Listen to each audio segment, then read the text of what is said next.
Nathan, my dearest and best friend. Today's the day. I can't wait to spend our whole lives together and share every experience in life with you. From today on, we get to share so much laughter and tears. I hope to live every moment perfectly, but I know I won't. It's nice to know that you will love me despite that, because I love you the same way. Cards are so important to you, so I feel like this might be the most important one you will read. Funny how our letters have changed from first proclaiming our love to each other in them to excitement for the rest of our lives. I love you so much. Forever yours, Lael.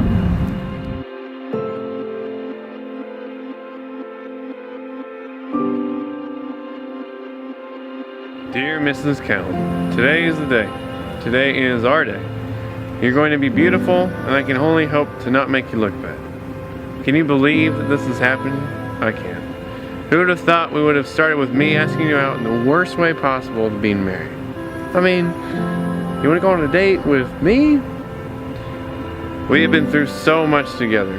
Living across the green, to living 2 hours apart, to living a whole world apart, back to living 2 hours apart, and now we get to live together. No more distance. I'm excited to live life with you and not have to drive to see you.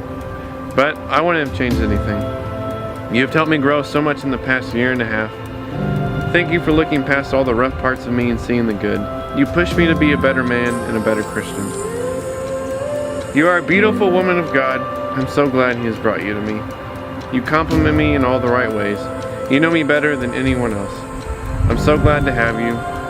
I wouldn't want to face life's ups and downs with anyone else. You are beautiful on the inside and the outside. You will be the perfect wife and life partner. I love you. I love you. I love you. Here's to the start of forever. Love, Nathan Count. P.S. I won't say anything about your spelling if you don't say anything about my handwriting.